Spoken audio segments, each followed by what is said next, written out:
The first drawing showed up in our daughter's backpack on a Tuesday. At first, I didn't think anything of it. Kids draw strange things all the time. My daughter, Lily, was 7, and like most 7-year-olds, she lived in a world where the line between imagination and confession was thin enough to disappear without warning. One day she'd draw a unicorn eating pancakes. The next, a family of stick figures standing in front of a house on fire. If you overreacted to every odd picture a child made, you'd spend half your life in quiet panic.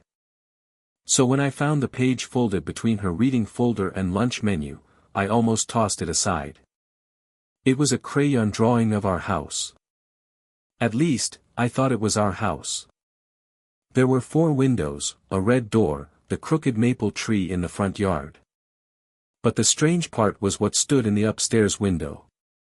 A dark shape, shaded and hard with black crayon, with 2 long arms reaching toward the glass. Above it, in uneven letters, Lily had written.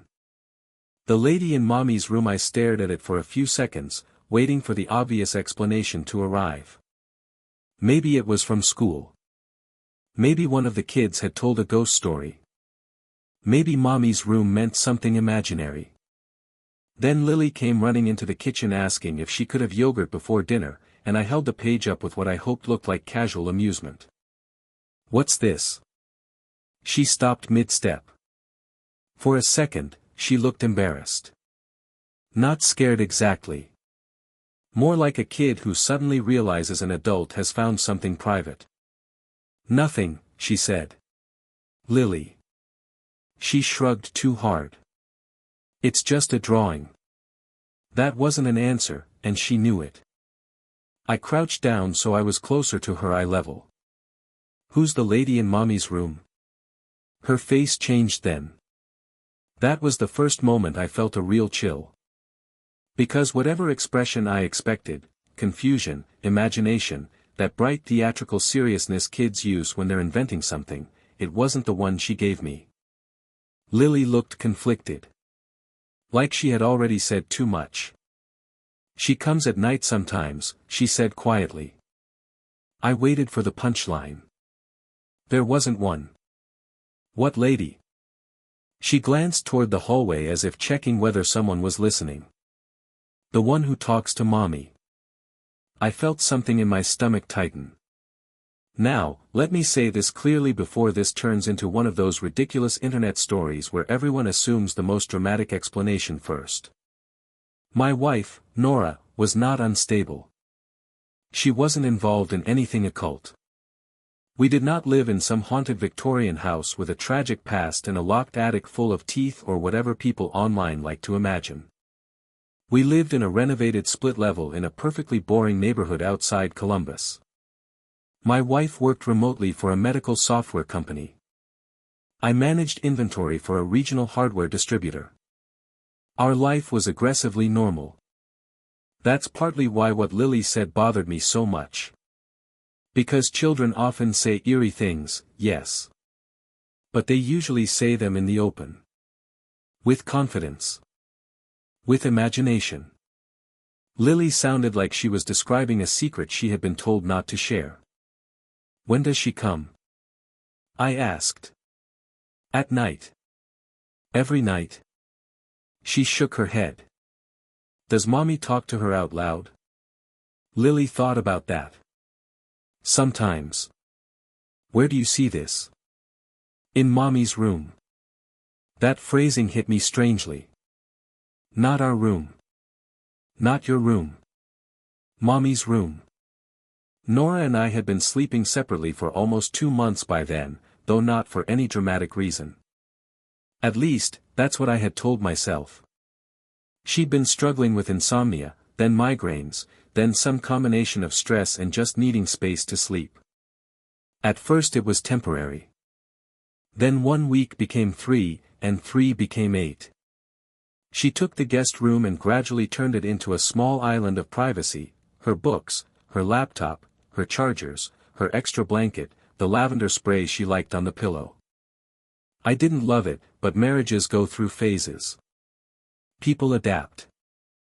I didn't think the guest room meant anything more than fatigue and poor timing. Now I wasn't so sure.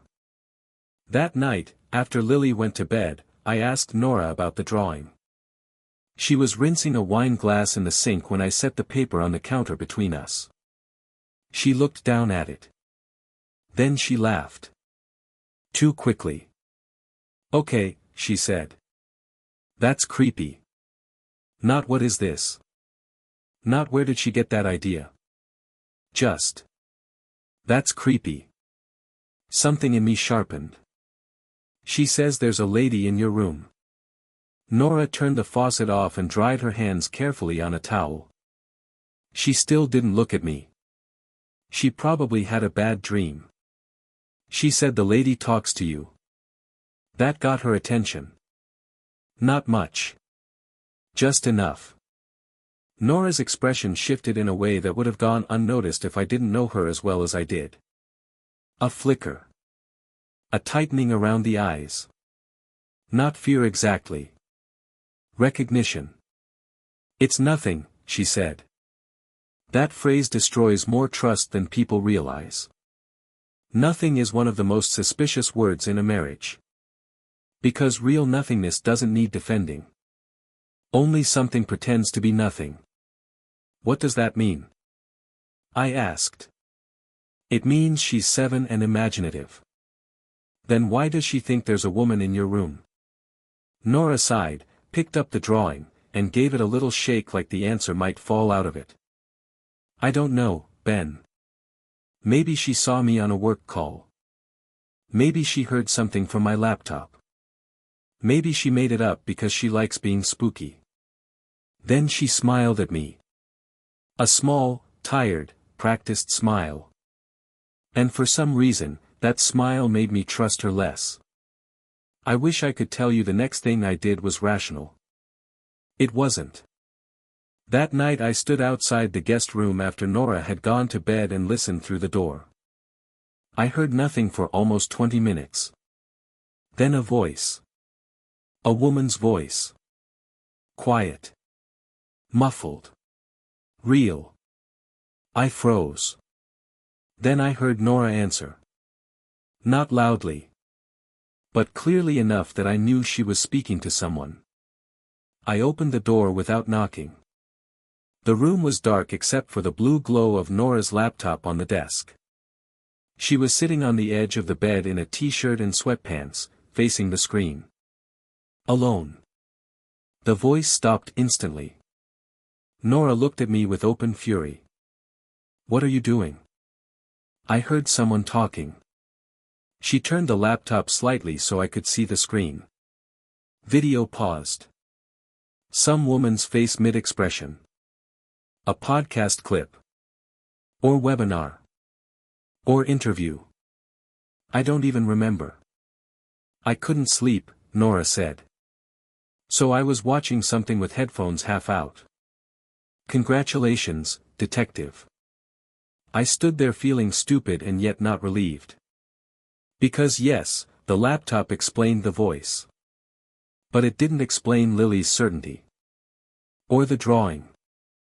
Or the look on Nora's face earlier. Lily says there's a woman in here at night. Nora rubbed her forehead like I was the one being unreasonable. Then maybe stop feeding it. That should have been the end of it. Instead, it became the beginning. Over the next week, Lily drew the woman 3 more times. Always dark. Always tall. Always in or near the guest room. In one drawing, the woman had no face. In another, she stood beside Nora's bed. In the last one, she was outside the bedroom door and had one arm stretched toward Lily's room. That was the moment I stopped treating it like imagination. I asked Lily's teacher if anything unusual had come up at school. Bullying. Horror stories. Another kid saying strange things. She said no. Lily had seemed quieter than usual, but nothing alarming. Then I asked the question I should have asked earlier. Has Mommy ever told you not to talk about the lady? Lily looked down at her socks. Yes. The room seemed to go still around me. What exactly did Mommy say? Lily twisted her hands together. She said it would just make you upset. That was enough. That night, I waited until Lily was asleep and confronted Nora in the living room. This time I didn't ease into it. Why did you tell our daughter not to talk to me about the woman in your room? Nora went completely still. If you've ever caught someone in a lie they were sure would hold a little longer, you know the expression. It's not guilt first. It's interruption. What are you talking about? Don't do that. I'm serious, Ben, what are you talking about? Lily told me you told her not to mention it. Nora set her tea down so carefully it looked deliberate. Then she said, because I knew you'd react like this. There it was again. That infuriating shift people make when they want to turn secrecy into your flaw instead of theirs. Like what? Asking why my 7-year-old thinks there's a woman visiting your room at night. Nora looked exhausted suddenly. Not panicked. Not ashamed. Just tired. And that frightened me more than denial would have. I didn't want to tell you until I knew what it was, she said.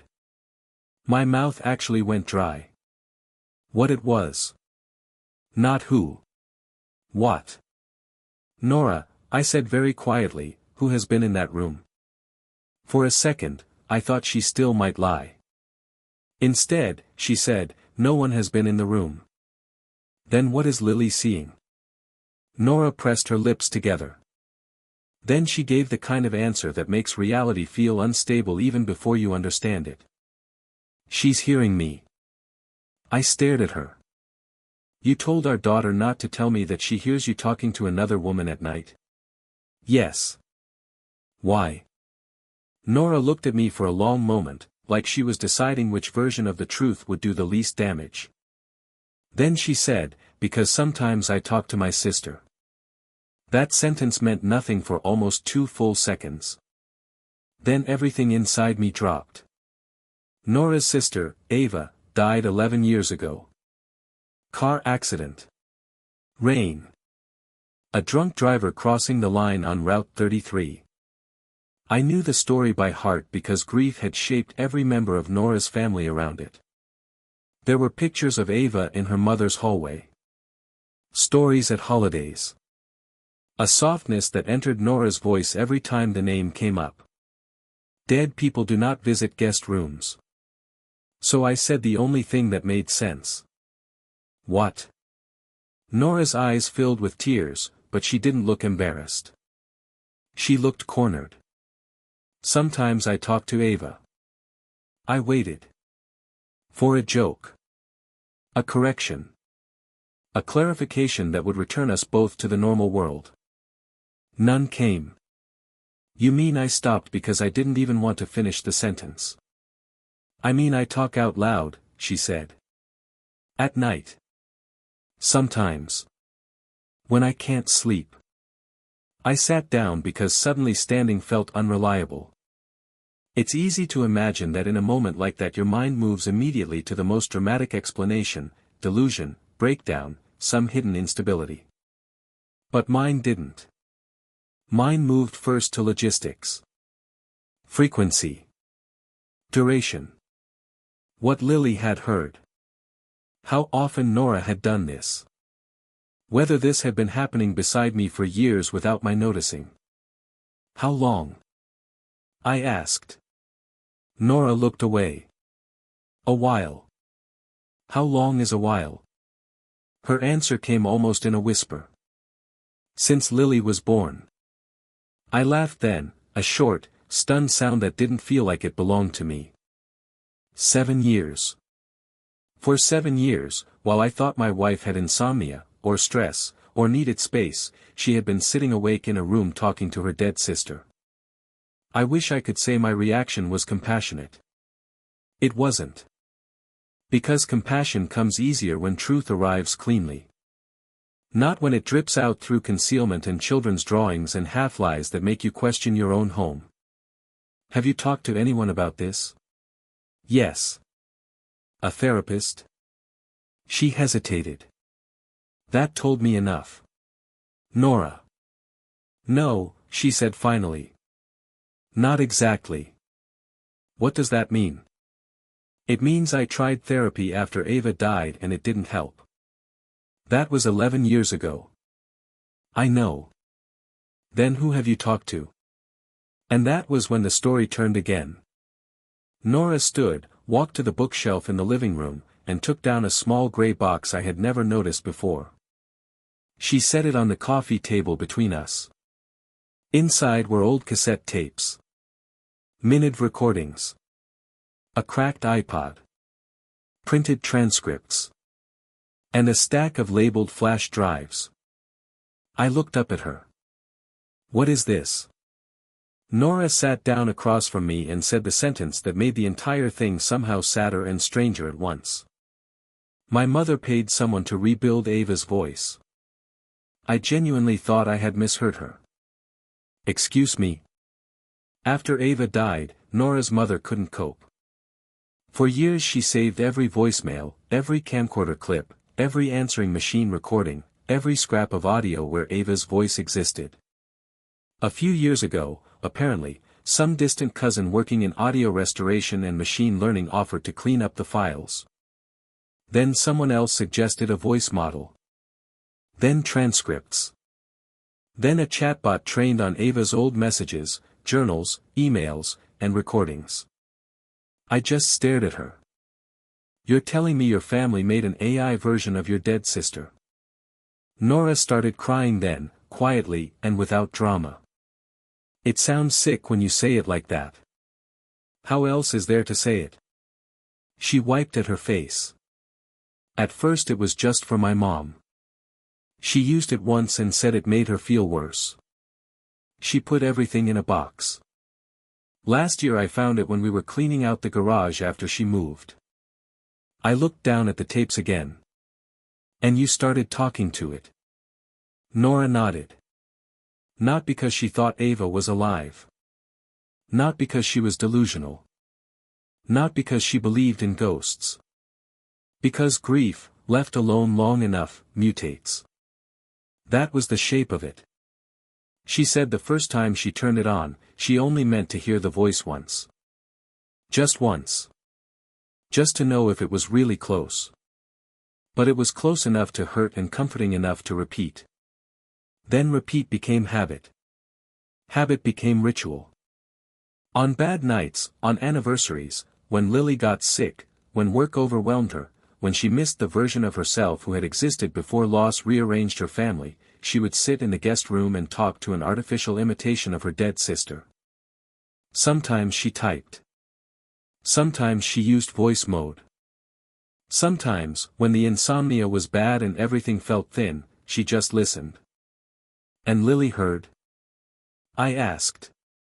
Nora nodded again. She woke up once. I didn't realize she was in the doorway.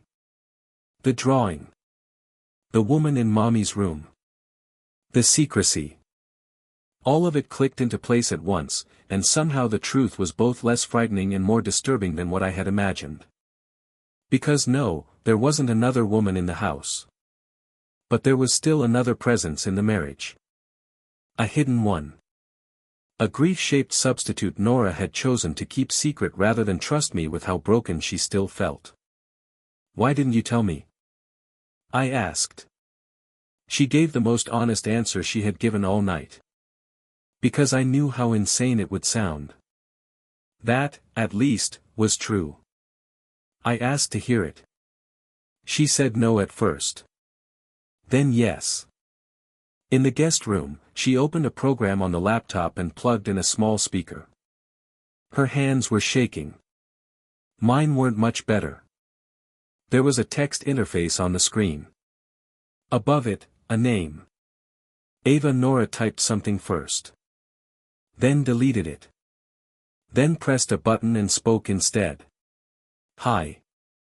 A second later, a voice answered. Female. Young. Warm.